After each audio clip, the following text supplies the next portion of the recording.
एक गांव में एक आलसी आदमी रहता था।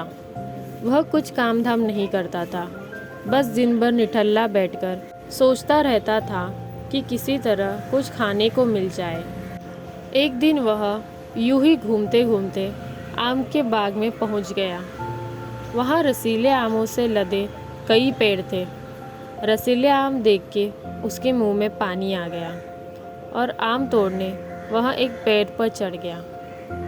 लेकिन जैसे ही वह पेड़ पर चढ़ा, बाग का मालिक वहां आ पहुंचा। बाग के मालिक को देख आलसी आदमी डर गया और जैसे तैसे पेड़ से उतरकर वह भाग खड़ा हुआ। भागते भागते वह गांव में बाहर स्थित जंगल में पहुंचा। वो भाग भागकर बुरी तरह से थक गया था, इसीलिए एक पेड़ के नीचे बैठकर सुस्ताने लगा। तभी उसकी नज़र एक लोमड़ी पर पड़ी। उस लोमड़ी की एक टांग टूटी हुई थी और वह लंगड़ा कर चल रही थी। लोमड़ी को देख आलसी आदमी सोचने लगा कि ऐसी हालत में भी इस जंगली जानवर से भरे जंगल में ये लोमड़ी बच कैसे गई, इसका अब तक कैसे शिकार नहीं हुआ।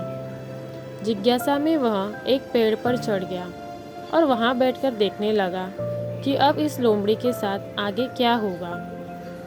कुछ ही पल बीते थे कि पूरा जंगल शेर की भयंकर दहाड़ से गूंज उठा, जिसे सुनकर सारे जानवर डरकर भागने लगे। लेकिन लोमड़ी अपनी टूटी टांग के साथ भाग नहीं सकती थी, वह वहीं खड़ी रही। शेर लोमड़ी के पास आने लगा। आलसी आदमी ने सोचा कि अब शेर लोमड़ी को मारकर खा जाएगा, लेकिन आगे जो हुआ वह कुछ अजीब ही था। शेर लोमड़ी के पास पहुंचकर खड़ा हो गया। उसके मुंह में मांस का एक टुकड़ा था, जिसे उसने लोमड़ी के सामने गिरा दिया। लोमड़ी इंतज़ाम से उस मांस के टुकड़े को खाने लगी। थोड़ी देर बाद शेर वहां से चला गया। यह घटना देख आलसी आदमी सोचने लगा कि भगवान सच में सर्वोसर्वा है। उसने धरती के समस्त प्राणियों के लिए, चाहे वह जानवर हो या इंसान, खाने पीने का प्रबंध कर रखा है। वह अपने घर लौट आया। घर आकर वह 2-3 दिन तक बिस्तर पर लेटकर प्रतीक्षा करने लगा कि जैसे भगवान ने शेर के द्वारा लोमड़ी के लिए भोजन भिजवाया था, वैसे ही उसके लिए भी कोई ना कोई खाने पीने का सामान ले आएगा। लेकिन ऐसा कुछ नहीं हुआ। भूख से उसकी हालत खराब होने लगी। आखिरकार उसे घर से बाहर निकलना ही पड़ा। घर के बाहर उसे एक पेड़ के नीचे बैठे हुए बुद्ध दिखाई दिए। वह एक पेड़ के नीचे शांत बैठे हुए थे। वह उनके पास गया और जंगल का सारा वृत्तांत उन्हें सुनाते हुए बोला, बाबा जी, भगवान मेरे साथ ऐसा क्यों कर रहे हैं?